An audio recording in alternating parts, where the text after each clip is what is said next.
Hey there, Film Buds. Welcome back to the Film Buds podcast. I'm your host, Paul. And I'm Lauren. And this is episode 221. This week we're continuing our recognition here on the show of Asian American and Pacific Islander Heritage Month, which is happening all May long. If you're a first-time listener here on the show, we've done 2 episodes now. Of varying topics. I mean, we've really sort of spanned a wide range just with our first 2 episodes. We started with Bruce Lee with The Way of the Dragon, and then we transitioned to the Joy Luck Club, which is 90s filmmaking. And Minari. Which is 2021. So, it's been an interesting ride, very different tones and textures. Joy Luck Club, for me, I don't think we really talked about this much when we did the episode, felt very, this is a 90s award season adaptation of a novel. You know, kind of like how The English Patient. Oh, no, really, with this really very big, elaborate really grand narration, for, like, and yeah. no reason, like, I still, my opinion, still remains of it could have been shorter. Yeah.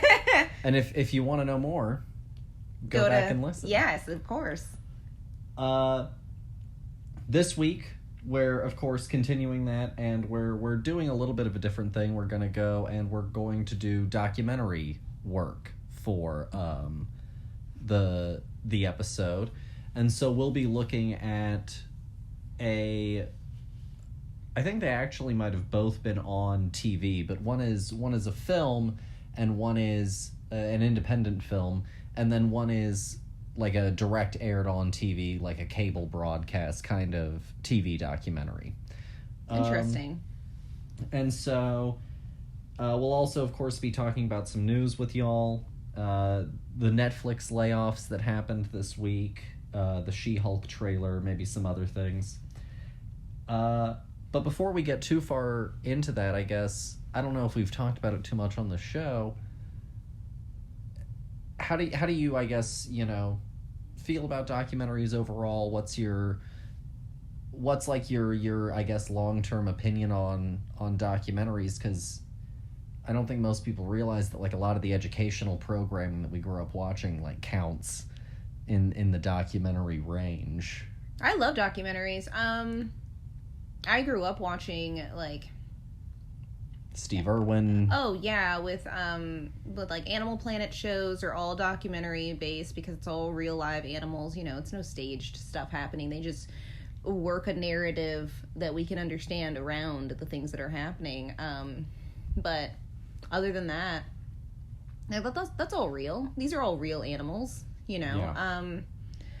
No, I love documentaries. I find documentaries fascinating. Documentaries can be really informative, and I always like having a kind of, like, a quick way of getting, like, a new bit of information, I guess, if that makes sense.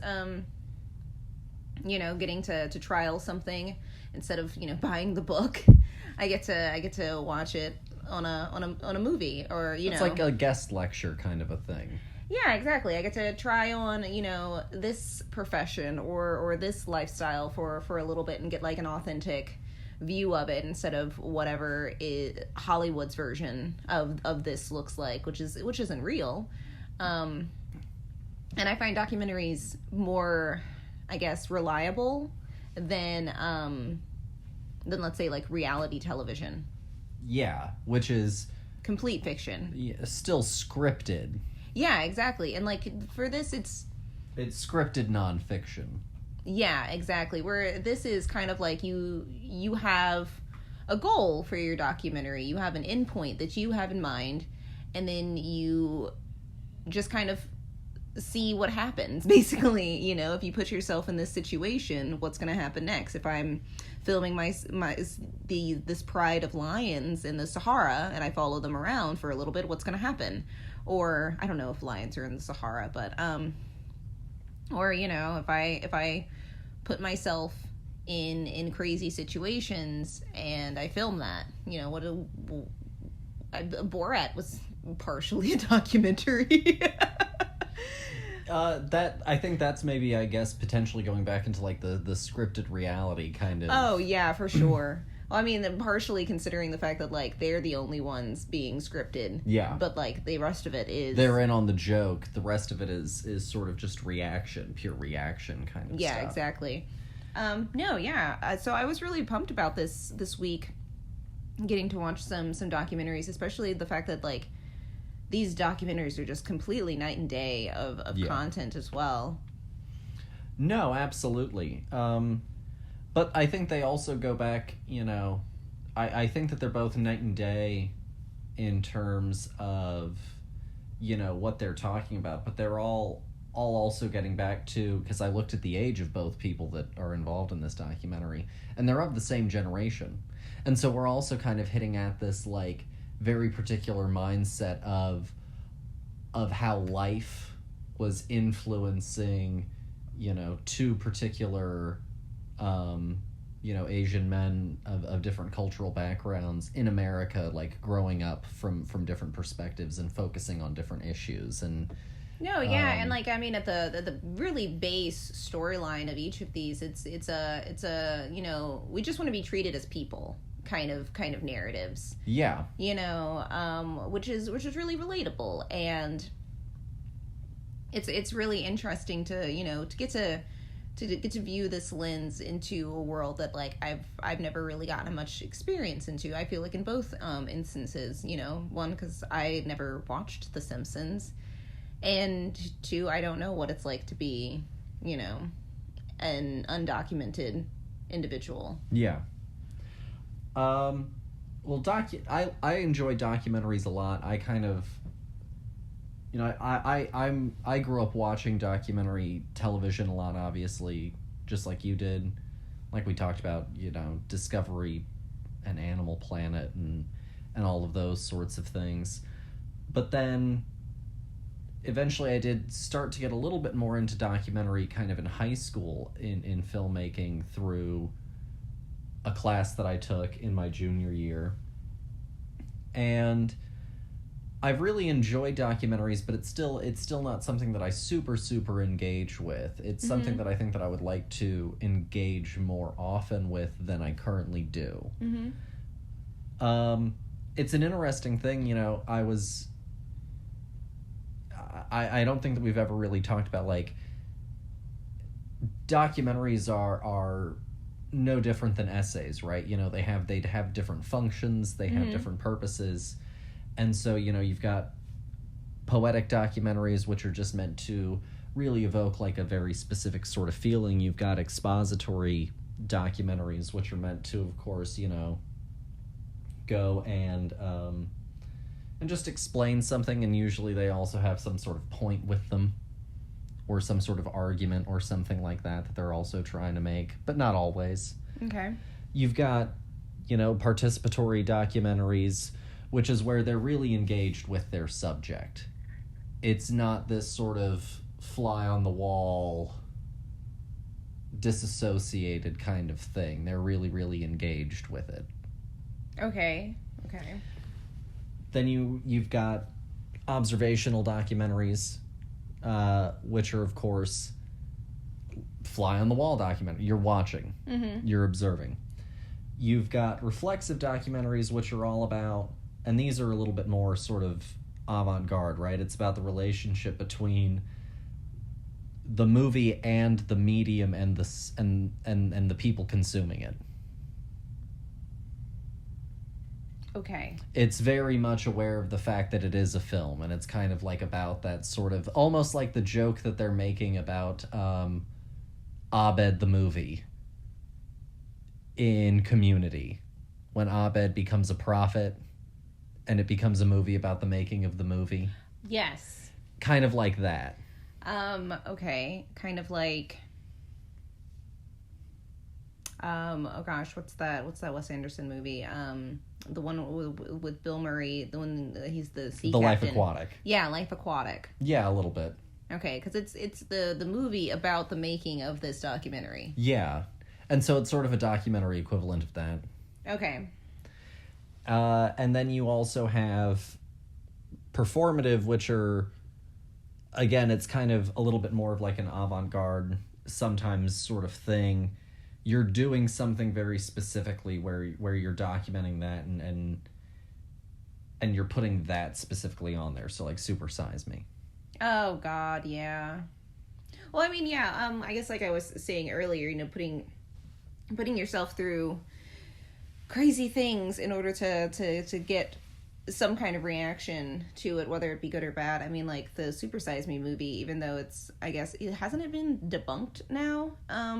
His results have not been recreated. I mean, that's weird. That raises an eyebrow. But, for the time, it was kind of like a scientific documentary almost. You had a hypothesis, and he went through the experiment in a controlled environment, and he got his results. And it was a little experiment of one. Yeah, exactly. So, with this topic on documentary, of course, also I think brings us back to, on a certain level, modern consumption habits as well, because one of the easy things to go and kind of grab are documentaries, because a lot of people make documentaries and look for distribution. Mm-hmm. There aren't a lot of people that go, you know what we're going to do? We're going to start a production house where we make documentaries and get rich off of that. No, usually, it's kind of like journalism. You are a writer with a story, and you get grants to go and fund some of your filming. Yeah. No, I mean that makes perfect sense. And so with that brings us to the streaming age, where people are always going out to try and find things to put onto platforms, and so documentaries are also a part of that sort of. And non-fiction programming in general. So cooking shows, stuff like the stuff that we're going to talk about later, comedy stand-up specials, all of these kinds of things are also things that they go and they try and pull under into the streaming age. And so the benefit of the streaming age is that there's a lot of stuff out there. It is behind paywalls, so you do have to be cognizant of the fact that it's not necessarily accessible to everyone. But there is a wide breadth of stuff that has never been available to anyone before, more available than it would have been otherwise. In a kind of like, I want to try it kind of way. Yeah. You know what I mean? Where I always get frustrated with buying books, right? Where you go out and you read the description of it and you're like, oh, I guess I gotta just kind of go for it, or whether or not I'm gonna like this book or not. And I feel like that's kind of how the documentary scene was before the accessibility of the digital age and being able to just go, well, it's on Netflix. And so one thing that I wanted to bring up, since we are talking about AAPI filmmaking and heritage, things like that, I was looking up stuff and I noticed, as I mentioned, I think back in the first episode, an AAPI Heritage tab on one of the streaming platforms. Mm-hmm. And so I decided that I would go and do sort of a little bit of a dive into that and some of that information, some of those statistics. Because a lot of streaming platforms have that, regardless sort of whatever their motivation is for having that. A lot of streaming platforms go and pick up just a whole bunch of stuff in the name of then being able to say, we have diversity. Yeah. Right? It's kind of like the rainbow washing effect of things. We can successfully say that we have any number of, content available to anybody. No, yeah. I mean, I felt that with Disney and Black History Month, where they were like, these are our 5 things. And then they started to just pull things out of the weeds. It's really funny you mention that. We'll get to that in a second. So I was looking at some actual stuff, and I decided to go and look at some of the things that were available and some of the information and history that I could find. So what's interesting that I did notice was that Netflix made theirs, or if they didn't make it last year, they made a big deal about it, 1 year ago. Mm-hmm. So it's really about a year ago, which is really also, I feel like, when the Stop Asian Hate kind of thing, or not thing, but movement was really kicking off on social media. Also coincides kind of with, like, Netflix. Well, yeah, they always, and, you know, it's a hyper reactive thing where whatever's hot in the news right now, you pick a side and you pick it hard, and Netflix was like, we are totally here for our brothers, you know. And so they not only made their collection last year, they also went and made a commercial for it. Oh, there's a commercial? And they did like a little ad campaign. Oh, that's fantastic. For their AAPI Heritage collection. Oh, gosh. I want it to still be just 5 movies, though. They went through all this effort and didn't have anything.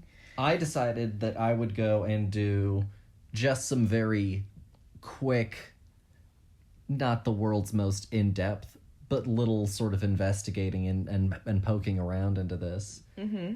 And I used the streaming services that I have available. Mm-hmm. And I have 8 available. Shudder didn't want to work, so this data is pulled off of 7 streaming sites. Oh gosh, 7, 8, 9. So all but 7 of the streaming platforms that I looked at had some kind of Asian American Pacific Islander heritage collection. The only one that didn't was Apple TV, both in the terms of Apple TV Plus and the movies and TV collection of where you can go and purchase or rent things. If it was there, I just didn't see it, but I poked around and I didn't see it. That does kind of make sense for Apple TV Plus, though, because it is just Apple TV Plus original content, and they've been around for like 3 years. Well, and honestly, you know, if you don't have it on, like, your home page, then, like, don't even worry about it. You know what I mean? Like, if you couldn't find it and you poked around, as you put it, I think that was probably far enough poking to go, no, they don't have anything here. Because if you're really going to put it, like, on the back row, that's fair. What's the point? So, of the ones that did, the largest and easiest library to search was HBO Max. Mm-hmm. HBO Max is the only one that allowed you to look A to Z at every single one that they had, just sort of uninterrupted, no category headings. You can just start at the top and go to the bottom. I can respect that. It had 201 titles in that A to Z block. Film and television shows. Well, HBO Max is enormous, honestly. So, beyond that, I went and looked at some of the other ones, and a lot of the other ones had the sort of long scrolling bar, like the Netflix thing, you know, or Hulu.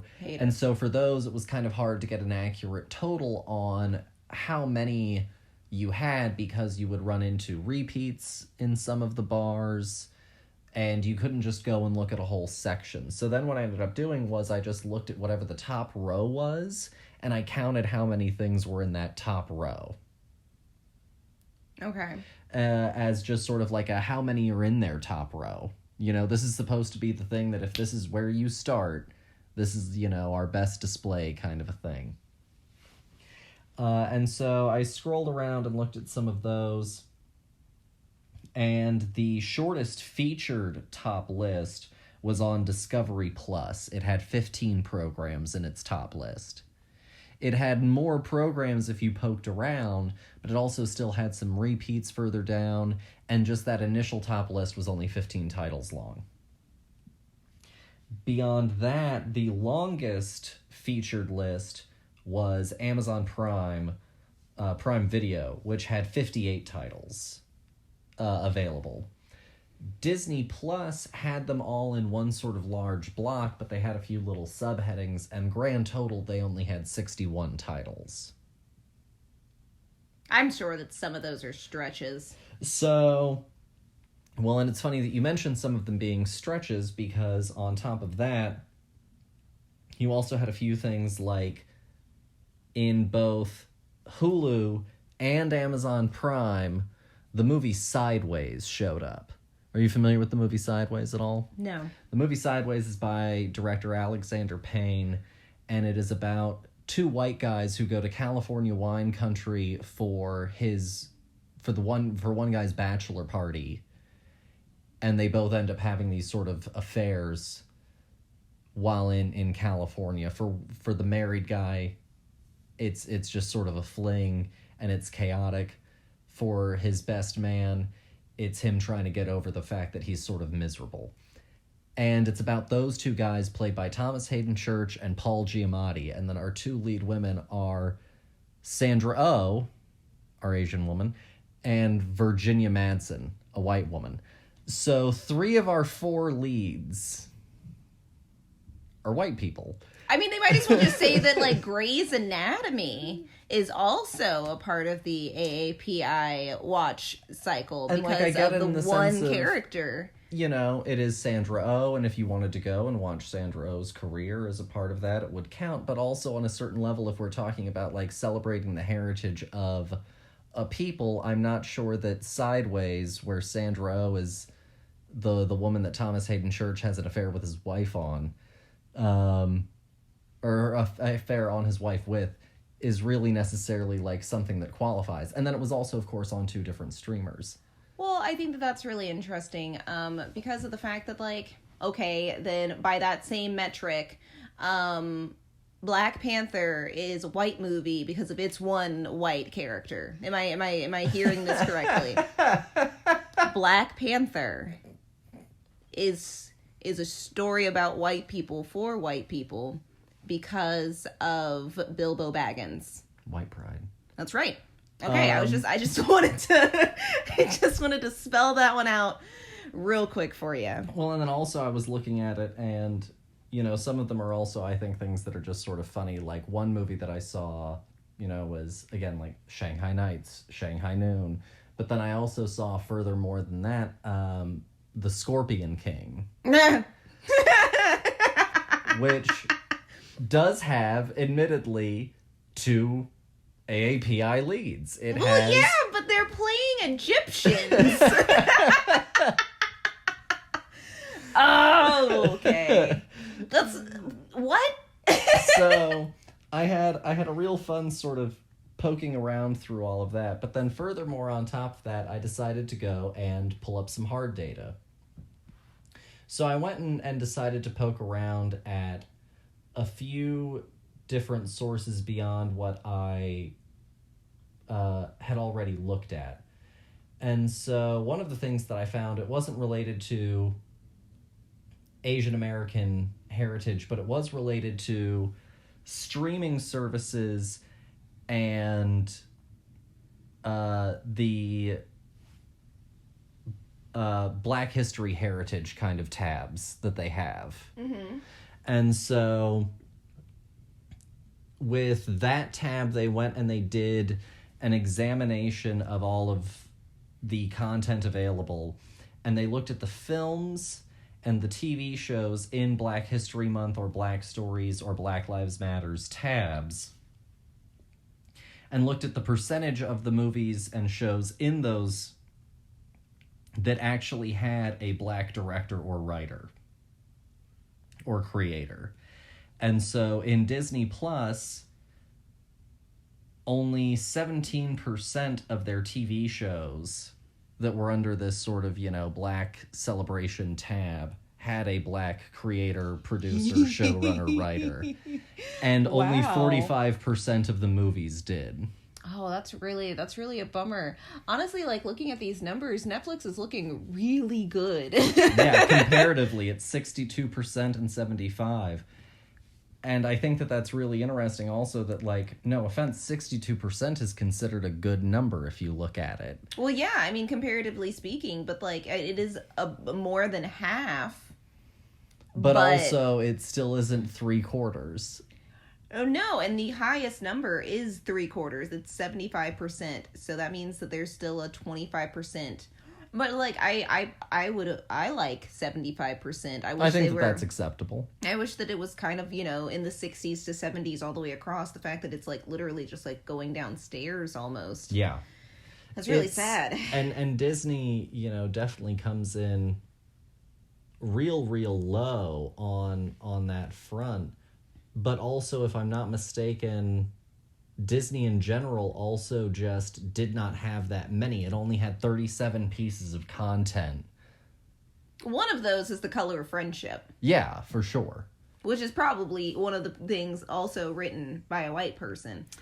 So that was one thing that I wanted to bring up. Another thing that I wanted to bring up actually came from Nielsen, who does the TV ratings. Yes. And all of that is focused around representation of different groups on screen based on percentage of screen time across different platforms. So broadcast, the big five that come to your TV, cable, and then straight to video. Okay. Or streaming and video on demand, rather. And so if you go and look at some of those numbers, you look at some of them. And even though, like, here's a great example in terms of when we talk about parity or equality of numbers, right? Women are 50% of the U.S. population. However, on broadcast TV, they only make up 43% of stories. Now, you may say, you only take up 43% of screen time. So that's also not even necessarily them being, I guess, the lead of their story. They just take up 43% of screen time. Well, that just means that most shows are male-centric because who gets the most screen time in their own show? It's the lead. So then you go down, and I was looking at some of the other ones, and we started to look at some of the other breakdowns, and they go really far down. They have South Asian, East Asian, Southeast Asian, and they break it down as South Asians make up less than a whole % of broadcast TV screen time. Yeah. Less than 1 whole % of cable TV screen time, and 1 whole % of streaming and video on demand screen time. Then you go down and you look at Southeast Asian, and across all 3 categories, they make up less than 1%. Wow. And then, of course, you have East Asian. Now, East Asian people are of all types of Asian American Pacific Islander people, East Asian are the most dominant group in representation. Yeah. And so they make up the most out of all 3 of these groups at 2%, 1.4%, and 2.8%. And these are recently produced stats. These are from 2021. Whew. So I decided to then go and do a little bit of a look further, and I decided to go and pull up some census data from the U.S. Census Bureau. And so when you're looking at the population of female persons in America, 50.8. Amazing. You look here, they don't necessarily get as specific with their breakdowns of Asian. Asian across the board is just 5%. I mean, 6. Yeah, it's 5.9. You are correct. It's essentially 6. So then you go back and you look at these numbers and you go, even if we say that, East Asians are overrepresented in these Nielsen numbers. Well, I mean, even if you add all of these numbers together, we're still not hitting 5%. We're not hitting 5% in any category. And then you also have that's really interesting. You have to apply some of these men and women numbers also then into these categories. Mm-hmm. So I mean, also maybe in the straight to video category, but like that's probably the only one that you're getting full representation in. Mm-hmm. And so then you also have to think about the fact that once you get into these stories and that sort of thing, you also have to think about the fact that then it's also being divvied up into men and women and, different orientations and preferences of representation and all of these other sort of sub-breakdowns. And so it all starts to feel like, very, very closed in. Mm-hmm. In terms of where you're going to find someone and go, that looks like me. I mean, I'm honestly, like, in the past, 15 years, I've seen more people on screen that looked like me than I ever did growing up. Which is nice, but it's almost, really weird. Like, this must be how... this must be how white people feel all of the time. Where they're like, wow, everybody looks exactly like I do. Yay. But I thought that you would really enjoy some of that sort of diagnostic breakdown of some of this information. And I thought that it would also really help and be relevant to some of the conversation that we're going to have moving forward with our two movies. Yes. So the two movies that we're talking about today are the documentaries Documented from 2013 and The Problem with AAPI from 2017. Mm-hmm. And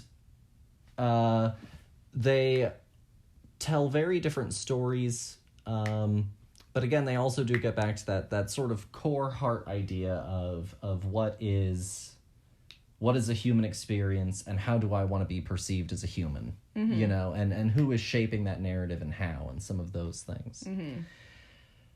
And so I guess if you're ready to go on into it. Yeah, let's do it. Cool. So first up is the 2013 film Documented, which comes from Jose Antonio Vargas. Mm-hmm. He is a Filipino-American. He came to America when he was 12 years old. We'll find out a lot about his story when we talk about, or if you watch Documented. I mean, I think that everybody should watch both of these, honestly, but I think that this one is the more, heartbreaking, impactful one. Yeah. And so that's the very broad strokes about him. He's a journalist. He's a Pulitzer Prize winner. And he won his Pulitzer, I looked into it, for a series of pieces that he did with a team about the Virginia Tech shootings. Oh, okay. Light bulbs are going off everywhere now. I had never heard of this man before, but that does sound very familiar because I was right over there. You were, yeah. That was back in 2007. Mm-hmm. So he was one of the journalists who covered the Virginia Tech shooting in 2007. He won his Pulitzer in 2008 along with the others. He has worked at Washington Post. He's worked at Huffington Post. He's been published in various other places. He has also done other documentaries, including The Other City and a docu-show on MTV called White People that was all about white privilege. Interesting. And he is the producer, he's one of the producers of the Tony-nominated Broadway show, What the Constitution Means to Me. Oh, that's a Broadway show that I walked past every single day going to work and went, I have no idea what that's about. And I've never once looked into it. Well, now I know that he's a part of it. Maybe I should. So, Documented came out in June 21st, 2013. It's an hour, 29 minutes. It is directed by Ann Lupo and Jose Antonio Vargas. It is written by Jose Antonio Vargas. And the plot, it's a little bit of a mouthful. There's not a condensed plot synopsis, so you're just gonna have to deal with what I got. Oh, is it like a whole paragraph? Yeah. Ooh, fun. Let's do it. In 2011, Pulitzer Prize-winning journalist Jose Antonio Vargas outed himself as an undocumented immigrant in the New York Times Magazine. Documented chronicles his journey to America from the Philippines as a child, his public struggle as an immigration reform activist provocateur, and his journey inward as he reconnects with his mother, whom he hasn't seen in 20 years. A broken immigration system leads to broken families and broken lives. He was a writer. So, it only seems right for them to literally give him, a book ending for his documentary. Fair. So that's the broad strokes of it. And now I will turn the discussion over to you, dear. What did you think of Documented? Were you familiar with his story back when he came out as an undocumented immigrant in 2011? No, I mean, I vaguely recall this, being a part of the talk, I guess, the water cooler talk, as it were. But, like, I didn't watch the news.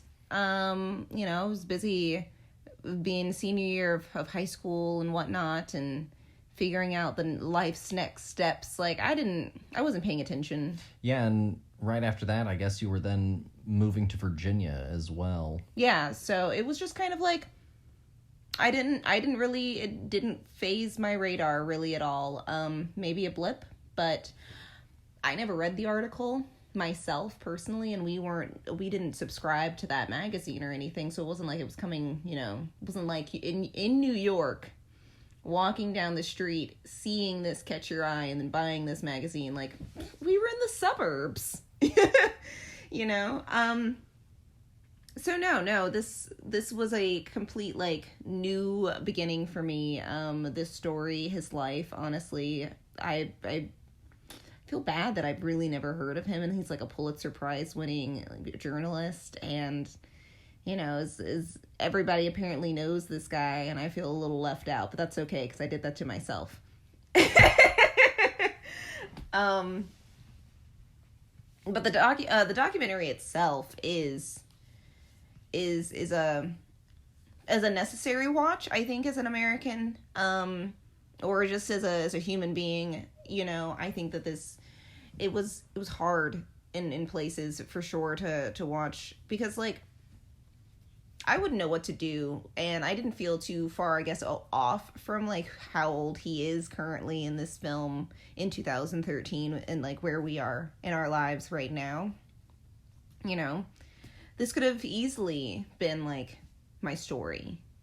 He'd have been close to our age 10 years ago. He's 41, 42 right now. Well, yeah, but I meant, like, at this point in his life, I mean. When he's, like, fighting this fight. Yeah. Yeah, so 10 years ago, he'd have been 31, 32. Yeah, I think that's where in the documentary is, like, him being 32 years old, because he had just turned... Yes. He had turned, like, this is, like, years of documentary footage. I mean, like, and it's like, it's one of those stories where you're just kind of like it's truly a win some lose some kind of situation, where, like, they get this bill passed, but, like, only for some people, only for a certain age range, and it's just kind of, it's just such a bummer still, because it's not enough. And I think that this documentary is just a beautiful representation of, like, really good storytelling as well, and good mood setting, is because, like, I was completely immersed in this the entire time. I wanted to know what was going to happen, and because I knew that it was a documentary, I knew that, it could go any way. It could be a happy ending, or it could be a sad ending, and this is just the story that we're being told. Yeah. I think this movie, I think the story is incredibly ambitious. I mean, his entire life story and many of the things that he has done up to this point in his life when the movie comes out,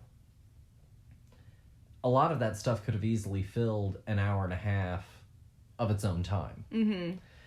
And so I think that you're right. I think that it tells a still very relevant message. I mean, we're still dealing with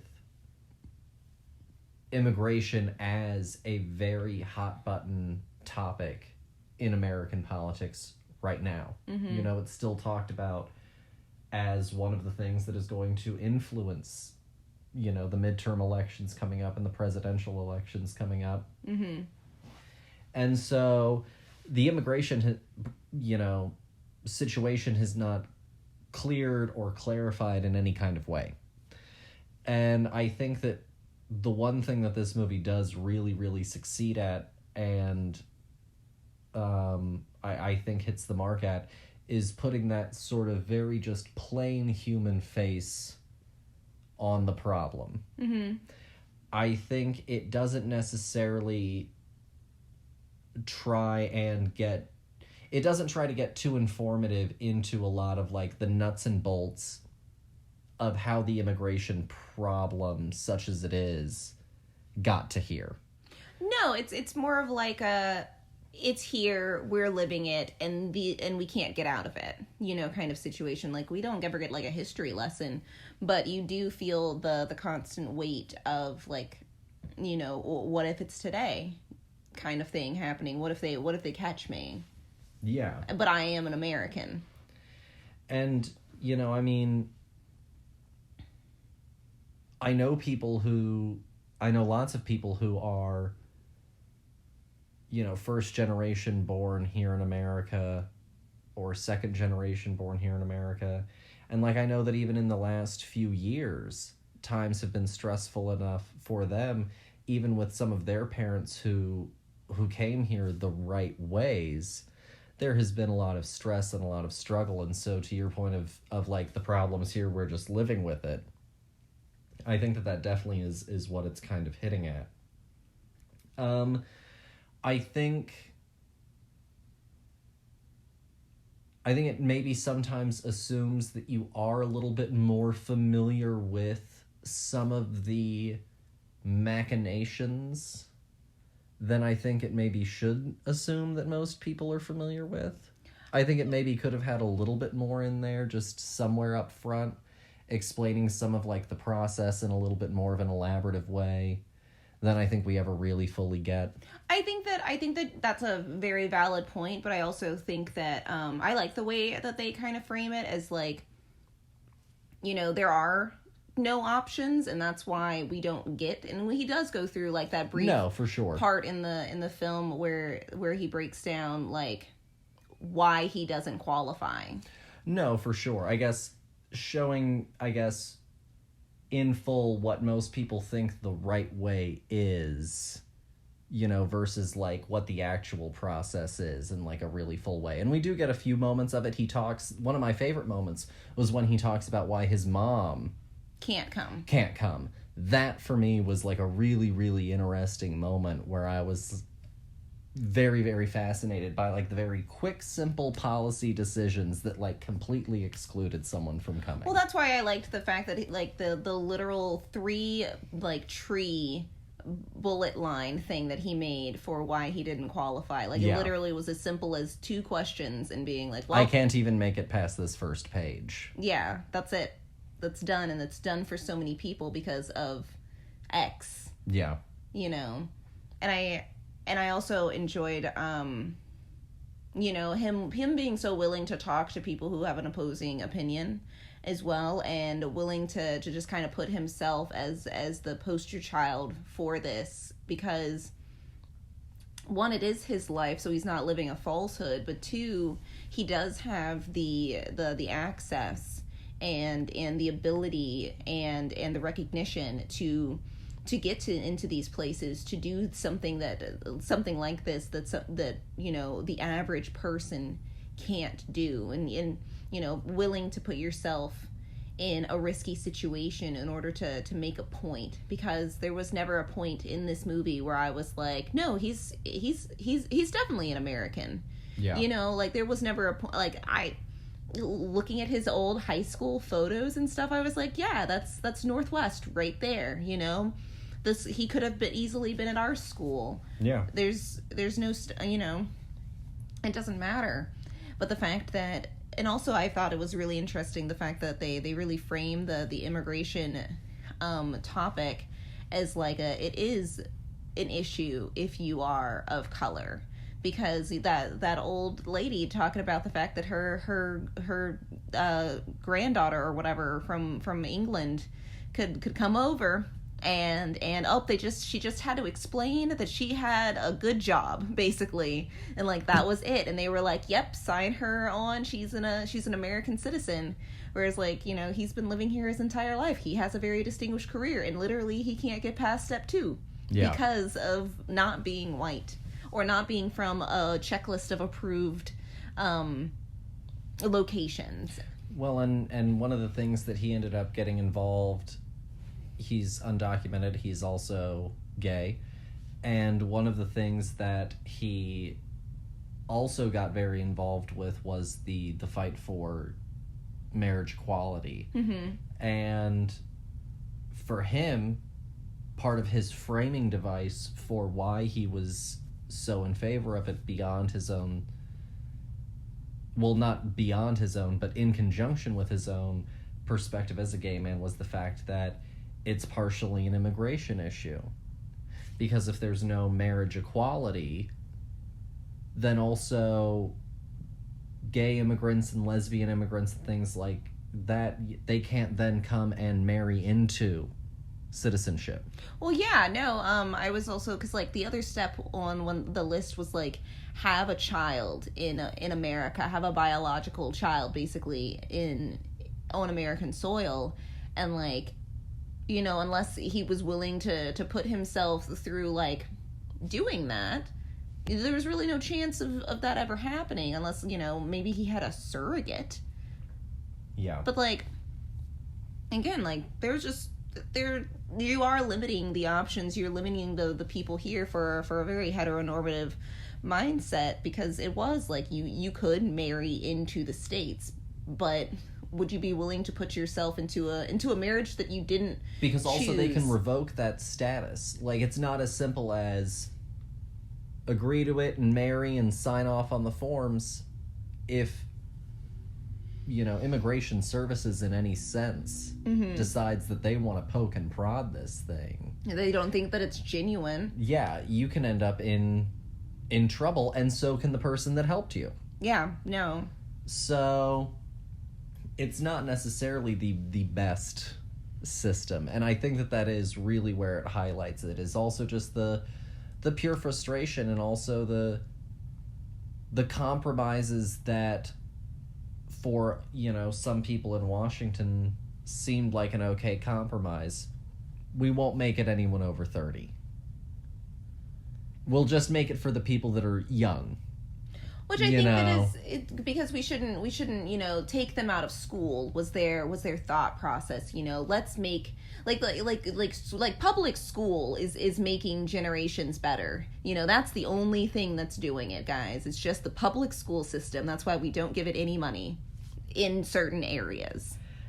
And so I think that, like, the 30 age cap, oh gosh, it made me so mad.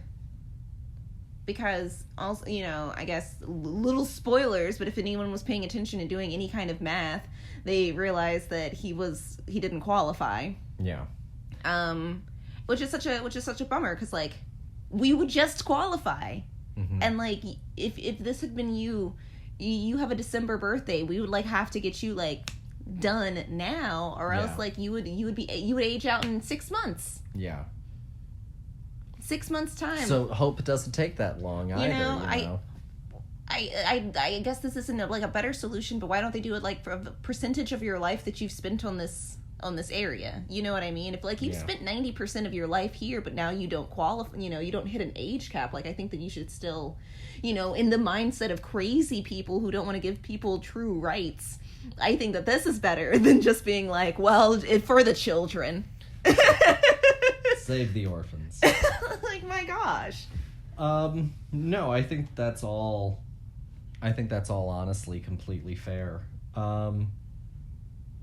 So if you had to rate Documented out of 5, what would you give Documented? Honestly, I give Documented a 5. I think that this was really, like, a stellar piece of journalism, a very interesting documentary. It kept my attention all the way to the end, and, like, I think the emotional connection was really powerful, at least for myself. For this, I really felt for Jose. I thought that his story and his willingness to put himself out there for his art, but for his people, for himself, you know, I thought that it was just truly good. Media is based in the heart, and I think that this deserves that. No, for sure. I think it's very heartbreaking, and there are so many ways in which it is very frustrating at times, and I think I also give him a lot of credit for being very honest about how complicated his feelings are with his mother. Yes, yes. Because I don't know how many people would have been willing to put themselves into such a negative light, honestly. Like, he was at fault. Yeah, and I think that, you know, I'll never be able to understand his struggle, his perspective in that area, but, like, knowing how much, you know, like, my parents mean to me and how much certain people in my life mean to me, but also knowing that I can sometimes really struggle for my own different reasons of just being bad at making that contact, you know, of making that reach out. Mm-hmm. You know, it could be a little bit frustrating to see some of that echoed. And I think that was really, really bold and really pretty brave to put that out there. But it also, I think it doesn't end, that element of the story doesn't end in tragedy in any means either. And so I think that also redeems it from ever really, like, bottoming out the story. And so I think that I'd probably end up giving it I think that I'll probably give it like a 4.5. I think that that's fair. It broke my heart when she was like, it's just a friend request. A fucking Facebook request, and like, it broke me down. I felt her absolute pain in that moment. And I guess that's what I meant when I was like, you know, he was being like a bad son. Like, she was still writing, and sure, there was no chance of her ever coming to the States, and like maybe she did want to cushion that a little bit for him because he was 12 when he left. You know, a few more years. You know, what's the harm in that? Like, yes, that's a bad mindset, but like, no, I get what you're at. But you know, like you said, it's not tragic to the end. No. You know, so yes.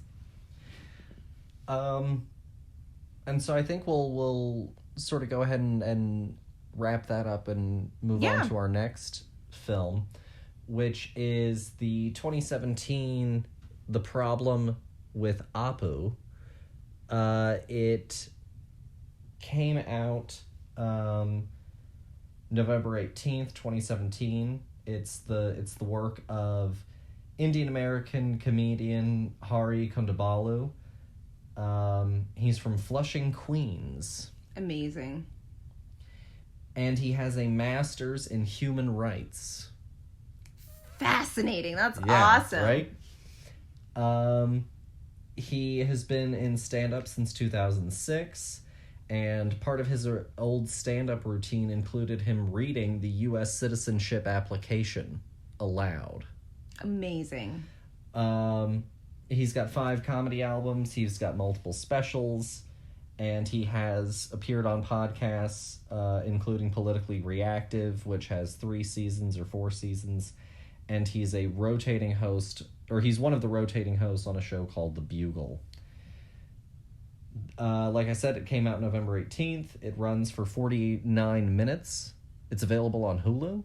Yes. And the premise is, or plot, is comedian Hari Kondabolu confronts his cartoon nemesis, Apu Nahasa Pimapetilan, the Indian convenience store owner from The Simpsons, and the larger issue of how Western culture depicts Southeast Asian communities. You can tell that neither of us have ever watched, like, The Simpsons like that, because I've been staring at this name. I don't know what the fuck you're talking about.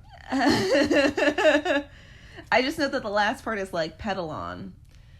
And it is directed by Michael Melmadoff. So I guess I'll go ahead and start this, since you started the last one. See.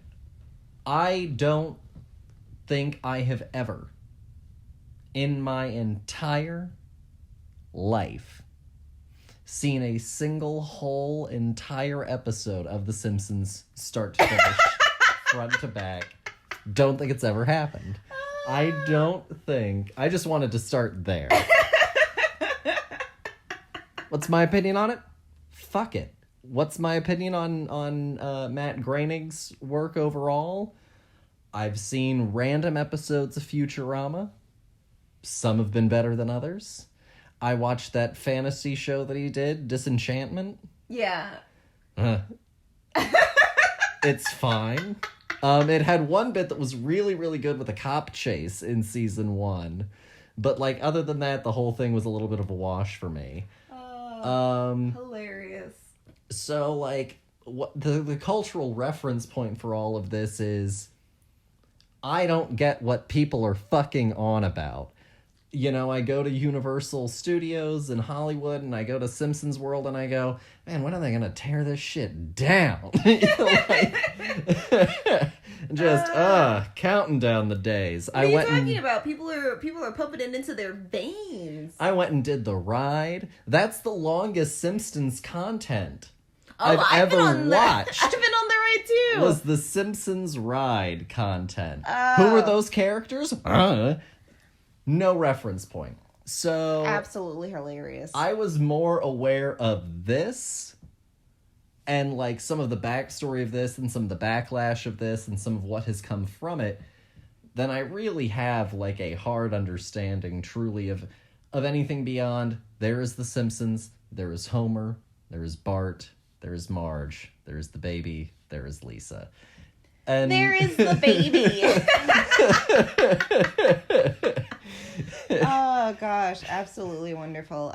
So I was very aware of this, and watching it, I really enjoyed it. It kind of hit exactly what I was hoping for from it. It was much funnier than I guess I thought it was going to be. Oh yeah. I didn't think that it was going to be like hard-hitting journalism, but like I really there were some legitimately funny as hell moments, you know, scattered throughout this. Well, I mean, he's a comedian. He couldn't make something and not have it be funny in some way, shape, or form. No, that's it would be off brand. That's a very fair point. But I wasn't really familiar with his work as a stand-up. I'd seen some bits of his, but I had never seen like a full special of his, of Hari's. But I thought that he was really, really funny. I thought that hearing everyone's perspective was really good. I thought that he got some really great guests on. And for the most part, I really, really, really thought that this was a really great little experiment. And I think ultimately also, again, I think it did exactly what he wanted it to do.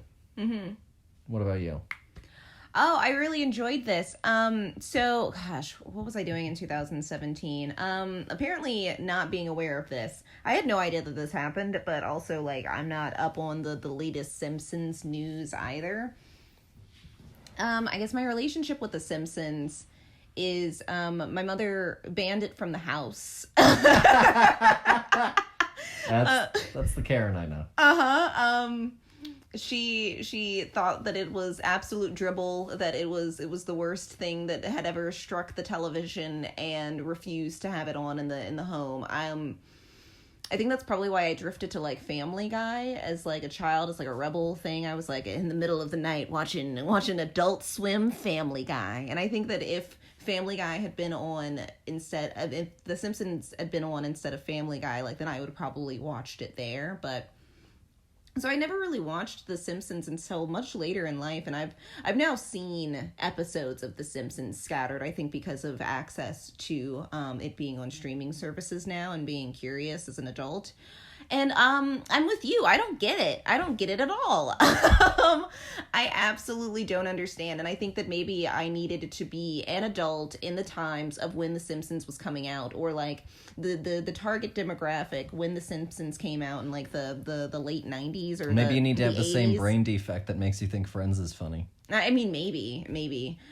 Because I literally just couldn't care less. I think that I think it's fascinating how many crossovers The Simpsons have done, how long this story has lasted for. Oh, they were a cultural titan. I mean, it was like, Oh gosh, I can't even think of like another touchdown. Like it's like Teenage Mutant Ninja Turtles for like 80s kids. Family Guy doesn't have a fucking theme park. Family Guy does not have a fucking theme park, indeed. And honestly, like, I don't see them getting it because at minimum, the Simpsons is always trying to do something new. The most of the Simpsons I have ever seen are like the Halloween episodes, I would say. I think I enjoy the Halloween episodes just because it's kind of like a weird little one-off stories here and there using those characters, but I don't need to like know their inner workings of their character or their relationships with anybody to really get it. So this, without really a lot of context behind who this character was, other than the fact that, like, as a person alive during the time of The Simpsons, I knew that Apu was a character on The Simpsons. Like, that was pretty much my relationship with this character as a concept, and I didn't know who Hank Azaria was at all. I had no idea how many voices he had done in the show. I didn't know anything about this show. I think it's amazing how many voices he can do. I'm just going to throw that out there right now. And then I think that he should stop if he has not already. Oh, okay, good. Thank God. He's issued a full-throated apology.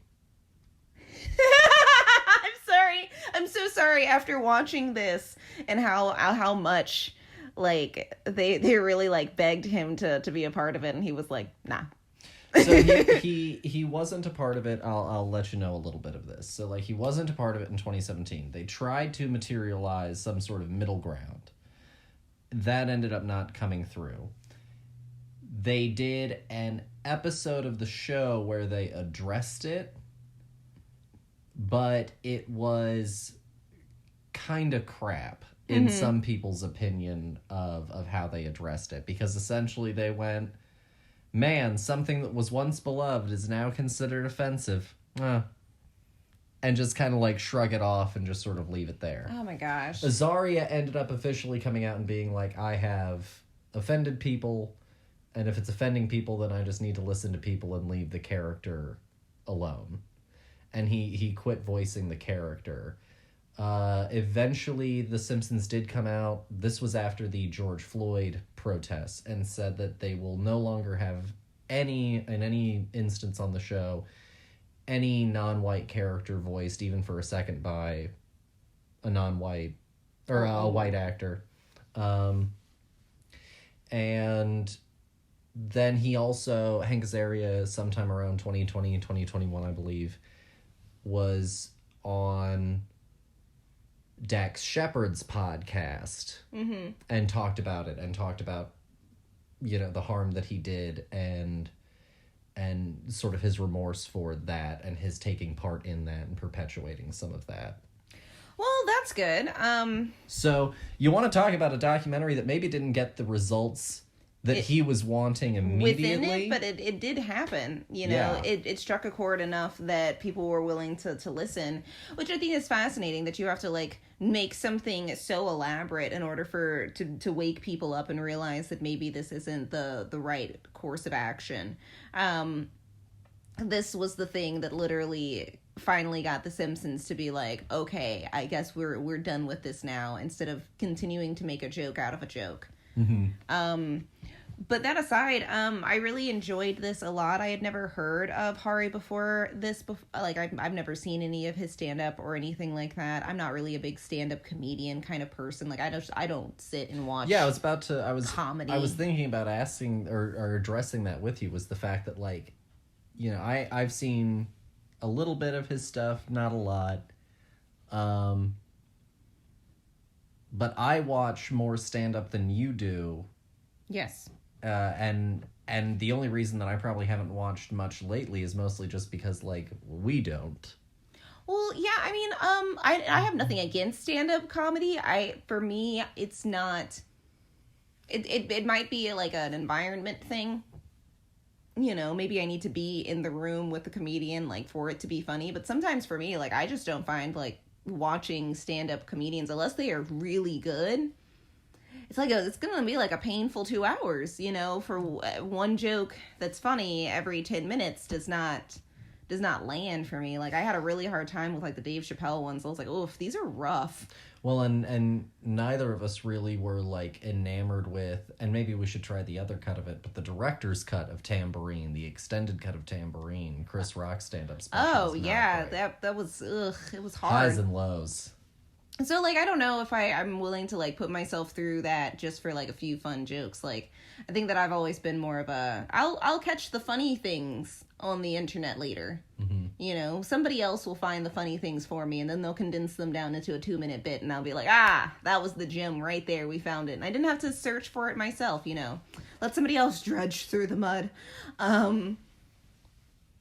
But I thought that this was really impactful and really interesting. And they made a lot of really interesting points about the character, about representation, and about the fact of why this particular thing has haunted so many people for so long. Yeah, why this sucks. Yeah, you know, this character, I mean, obviously is every stereotype in the book for the Southeastern Asian individuals. That's the correct region, right? Am I saying there? No, South. Crap. Yeah, I believe so. Yes, Southeast Asian. Southeast? Mm-hmm. No, it says what? How? Oh, yes, Western right there. Culture. Western culture depicts Southeast Asian. Oh my gosh, my map in my brain is all sorts of messed up, but that's okay. Don't worry about it. No, yeah, my east and my west were all like just a skew just now. But in how this representation of Southeastern Asian communities didn't, you know, this was the only thing that Western culture had for what this was, you know. There were no popular Southeastern Asian content that we were like consuming like Mad Men in the States. We just had this pretty crappy impersonation of a white man doing an Indian accent, and all of the stereotypes that ensues from there as the character got more popular.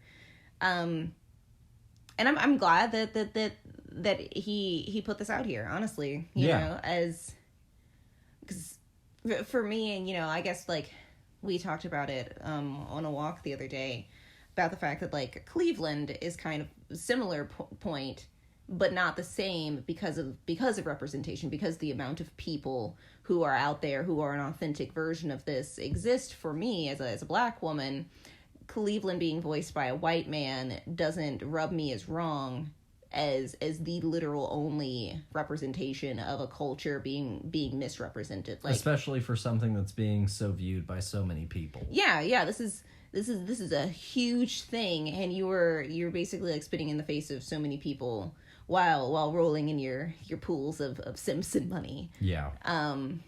Like they've got merch.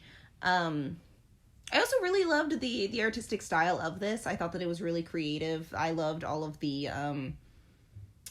fun poppy colors and like how bright it was, and I loved him like out in the street interviewing people and seeing how they felt about Hank Azaria voicing this character. And he worked really hard to get him on the show, and it still pisses me off that Hank said no, even if he came around in the end. Like, this could have been a really interesting moment for him to do this without having to back apologize so much as he has now after this. You know what I mean? Like, he could have put this to bed right here, but instead he was like, what if we met on my terms instead? Hey, you know, I guess at least the growth came. At least it did come, but sometimes you have to acknowledge when growth comes late. No, that's fair. You know, it took you so long to grow. That's your fault. No, that's fair. That's fair. So if you had to rate The Problem with Apu out of 5, what would you give it? I think I'm going to give The Problem with Apu 4. I think that as much as I really enjoyed it, there were times where I felt like it either needed to be shorter or it needed to be longer. That's fair. You know, I felt like it was kind of this weird... I could have let it hit an hour and that would have been good for me. Just another 11 minutes. Yeah, you know, it felt like this weird middle ground where I could have, like, had it been almost a 30-minute episode of something as well. You know, like, just really quick and snippy. But I also could have had it go a little bit more into some of the, like, history of minstrel and some of the progression of some of that. Oh my gosh, I more. completely forgot about Whoopi and her negrobilia. Mhm. Oh my gosh. I love Whoopi Goldberg. That was probably one of the moments where I was like, yeah. She's so weird, but it's like fantastic. He gave her an Apu. Does he sing and dance? Then he's a minstrel. No, I'll give it a 4. I had some issues with it, you know. I think that I think that it definitely could have been a little bit longer, I think, for me. I don't think that I would have gone shorter. I think that this length worked. I'd have preferred longer. No, I guess I was saying that it was almost like we could kind of cut some more fat out, you know, what's the harm now? We're already throwing commercials in here. No, yeah. But I really enjoyed it for the most part, and I think that, again, I think it's a really great way to just, for a person who doesn't get it. Yeah. And that's the other thing, you know. I think with both of these documentaries, I think there's maybe an argument that they aren't for the people that are talking about this stuff. You know, the problem with Apu isn't really aimed at an Indian American audience. No, because they understand. Yeah. You know, They've already been called Apu. Yeah, but he's not explaining this to the people who are in the know. He's explaining this to the outside people to explain why they're upset about it. Yeah. You know? And I think that it's the same sort of thing with Documented as well. Mm-hmm. Is I think that it's not so much for the Filipino audience or the Asian American audience or the undocumented audience. It's for the American audience that doesn't understand this issue, that doesn't see the humanity of it, that doesn't see the just sort of simplicity of the issue at times, you know. No, for sure. I mean, and also it's kind of you know, if you are a part of these communities, it also can probably feel more finally I'm not alone in this thought process. Finally, you know, I'm not the only one experiencing this and creating validating. Yeah, exactly. And that can be helpful as well. But to your point, these aren't for the people who are mad. Primarily. No, yeah, these are for the people who just don't understand what the fuck people are on about. It's an educational tool primarily. Yeah, and I think that both of these were legitimate resources in that department for if I wanted to present this to somebody to educate them on an issue. You know, I think that either of these would be appropriate tools for understanding what the big deal is. Yeah. No, absolutely. I guess we should go ahead and start moving into wrapping up the show. Yeah, let's do it. Let's put a bow on it. So, I only have a few little bits that I wanted to sort of bring up. The first thing that I wanted to bring up was Netflix has gone and citing their slow first quarter earnings and some of the economic slowdown that has occurred inside of Netflix. They've gone in and laid off several people. They've laid off 150 people, primarily U.S.-based employees, some people with some of their marketing departments, some people inside of the working departments of certain shows. They've canceled with this layoff also 3 animated shows in total.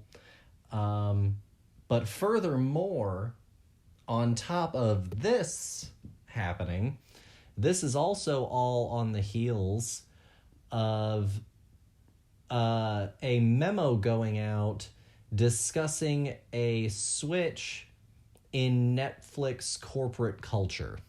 Okay. And they went in and updated some of their language and statements and stuff like that. And in one particular part of this very long webpage on Netflix's jobs page is this section called Artistic Expression. And it says, entertaining the world is an amazing opportunity and also a challenge because viewers have different tastes and points of view. To help members make informed choices to what they watch, we offer ratings, content warnings, and parental controls, blah, blah, blah. Not everyone will like or agree with everything on our service. While every title is different, we approach them based on the same set of principles. We support the artistic expression of the creators we choose to work with. We program for a diversity of audiences and tastes, and we let viewers decide what's appropriate for them, versus having Netflix censor specific artists or voices. This is literally just them being like, we can have really aggressive, offensive things. Like Dave Chappelle, if we want. Yeah, because we have a little bit for everybody here. And because people want Dave Chappelle, and because we chose to work with David, we're not going to censor him. Yes, even if that means that we lose viewership. As employees, we support the principle that Netflix offers a diversity of stories, even if we find some titles counter our own personal values. Depending on your role, you may need to work on titles you perceive to be harmful. If you'd find it hard to support our content breadth, Netflix may not be the best place for you. I think they're really selling it for themselves, you know. They're really making me as an artist feel heard and represented and not shut up and take it and or you're fired. Well, and like this is also kind of in the same sort of wake as there being the walkouts recently for them continuing to support people like Dave Chappelle and some of these kinds of things. And so I think that it's really, I do think that it is a little bit interesting that, well, and they even went and like, it goes a little bit further than this. I didn't want to go and put it together without having everything kind of fleshed out as thoroughly as I would like. But, also inside of this whole corporate culture memo, they're essentially like we let you get away with so much kind of like attitude almost. They're like a bad like partner, you know, a bad relationship, boyfriend, girlfriend, whomever. It's just like a ew, you know, I let you do this, so you should be grateful. Like there's a thing where they're like, as far as, you know, what you're supposed to spend on the show, we have very clear rules, you know, like do what's best for the show. Like it's their language I find to be very I'll just say interesting for the time being. It's worth a look. If you're curious, like I said, you can go and you can find this thing on the jobs page. It's jobs.netflix.com/culture. I like that they put /culture there. You can find this whole thing all about their new corporate culture. And I love the fact that they have some stock photos of people in like hanging chairs, like, oh, look at how nice it looks to work here. Look at all these plants. Yeah. So that was what I wanted to bring up because it's always interesting and it's something that is also always worth watching, you know, in the media landscape, especially as we've talked about. You know, these streaming services aren't monoliths. And so Netflix performing worse than expected, while it did have some reasonable explanations, including cutting off service to Russia, it did also sort of ruffle some feathers and signal some people sort of like, maybe this thing isn't airtight. You know, kind of. Well, I mean, feeling. With statements like that, they're basically like, you know, what's stopping them from just becoming Pornhub? They're like, well, you know, not all content is going to be appropriate for all people. Well, you just have to suck it up and look at that person suck a dick. You would think so, but, you know, also we're kind of running then headlong into sort of this, like, moral panic prudishness thing where, like, multiple times in the last few month or two, I've seen on two or three different days whole days where part of film Twitter was just dedicated to people, and film Twitter isn't real, and it's not reality or a large swath of people, but large parts of film Twitter, people being like, I don't want sex scenes in movies. They make me uncomfortable. But everybody was wet for Game of Thrones. Everybody was guzzling down Game of Thrones like so hard. They were like, have you seen the first season of Game of Thrones? So I think that, and you look at HBO, and HBO used to have softcore porn, and then once they got bought by AT&T, baby out with the bathwater. I think it's funny that they're like, oh, sex, dirty, disgusting, filthy things, even though it's all in the Bible. And even though we're going to use it to sell these Hardee's burgers. No, yeah, we are going to do that. Going to have Kate Upton on a Corvette eating this thing with flames in the background. But But we're not going to have that. But the transphobia, sign me right on up. Don't mind if I guzzle it down. That's right. Furthermore, the only other things that I really wanted to bring up was we watched some new trailers recently. Yes, we did. The trailers just dropped for She-Hulk and Prey, the new Predator film. That is the name of that film. She-Hulk looks fine. Yeah. I like that you said fine, and I was like, cheap. Well, come see, come saw. Oh gosh, it looks like they were like, well, we've got him hooked, guys. We don't have to try anymore. I guess the thing that I don't get, as a fan of the Hulk character, is why did we need to go to this place of like Hulk and Hulks and things to do with Hulk characters are all funny, and Hulk is now a comedy character. And like, I really truly think that part of it was just that like most people don't know what the fuck to do with the Hulk as a character. There's only been one movie in the MCU that really did Hulk from the comics and from some of the the Hulk character the way that I know him and have enjoyed him for years. And that was the Avengers movie, 2012. Mark Ruffalo's first outing as the Hulk. I think is like the best portrayal of the Hulk in a movie. And Bruce Banner in a movie. Well, yeah, I mean, but you don't really have a lot of options because if you're not willing to go back to the old ones where it's just some muscle dude with some green paint on his body, then you're really just, it's either that or it's the Ed Norton movie, which is... Or the Eric Bana one. Yeah, and like, I think that all of those kind of hit the same kind of tone of what a Hulk story is, very serious, but now to your point, it has gotten to be funny for some reason. I'm not sure why.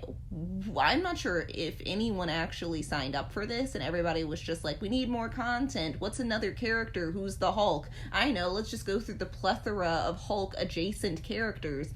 Oh, look, a cousin. Well, and like, how did she become Hulk? Did he accidentally give her blood? Like, what the hell? It's not genetic. It was a science experiment. And you look at the Marvel movies, and the four Avengers were always Thor, Iron Man, Cap, Hulk. But the movies really ended up treating, especially once you hit like Infinity War and Endgame, it was the Trinity.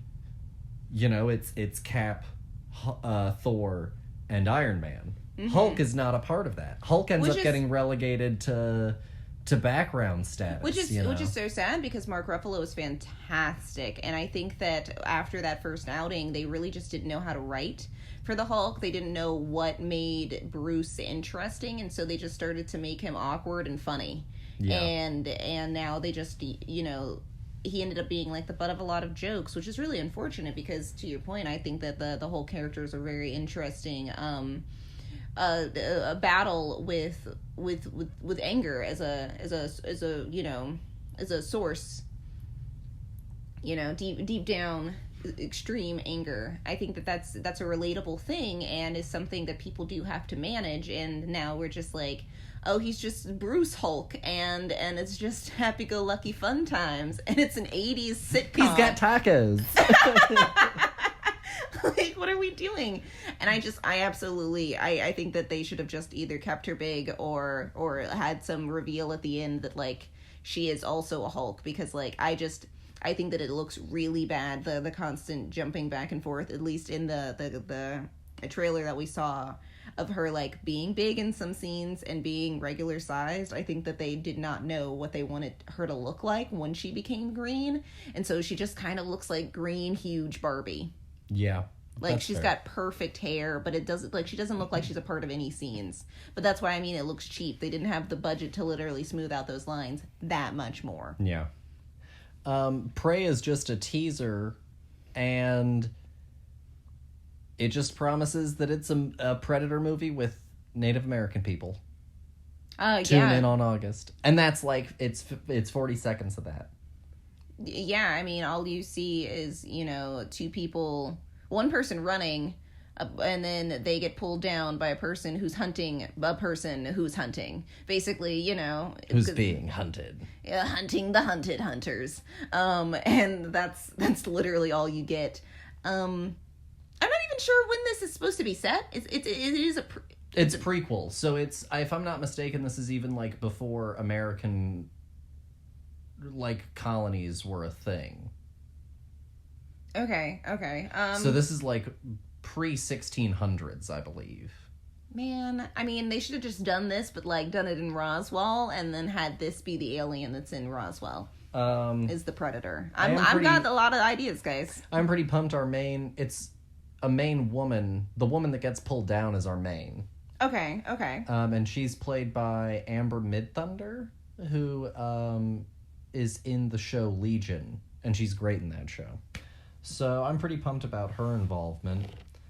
I think I'm more interested in this than the Top Gun remake, just because at least I've seen Predator. Yeah. What? Hey, man, I'm not going to get into Top Gun right now. I mean, I didn't mean to get into anything. I wasn't planning on it. I was just saying. Beyond that, I don't really have anything else that I wanted to bring up. Dear, do you have anything else that you wanted to bring up? No. I mean, I don't know about news or anything, but we've already gone through stuff. There's not really. I was thinking about having us do what we're watching, but we haven't watched anything other than, like, Jeopardy between I went and looked at the list after Joy Luck Club and Minari. It's Documented and The Problem with Apu. Oh, that's right, because we went out to eat for date night this week. Yeah. So we don't have anything. I watched Empire Strikes Back this week. Mm-hmm. Great movie. Yes. Sorry, I literally zoned out looking at our wedding photo. Yes, Empire Strikes Back, the second one? The original trilogy, yeah. God. The fifth one. Yes. Yeah, I watched it. The numbers always confuse me, but that's my personal problem. It was a great movie. Fantastic for you. No, hell of a time. I started up Return of the Jedi, but I'm not too far into it, and I got sidetracked with other things. So that's all that I've been watching lately. I haven't watched a whole thing other than Jeopardy. Yeah. But I mean, Jeopardy's been good. Yeah, Matei is gone, so now it's just a slew of randoms now. Yeah, I think the math teacher won the last episode that we saw, so yeah. I don't remember his name. We will miss you, Ken. You have been loved by our family. Ken Jennings is fantastic, and will always have a place in my Jeopardy heart. Oh, Captain, my captain. That's right, man. Oh, gosh. Ken Jennings, perfect. But he deserved those cufflinks. But I guess that's all that we pretty much have for y'all. As always, please go and drop us a review. Follow us on our social platforms. The Film Buds Podcast .com, at the Film Buds Podcast on Instagram, the Film Buds Podcast on Twitter. And send us any questions that you have at our email, thefilmbudspodcast@gmail.com. Also, be sure to check out the previous episodes that we've done. We might have a bonus episode coming out. I'm trying to do a little bit of work on scheduling that. But yeah, be sure to do all of that. Follow us. And be sure to come back next week for our last episode of Asian American Pacific Islander Heritage. Thanks as always for listening, and we'll talk to you guys next week. Bye. Bye.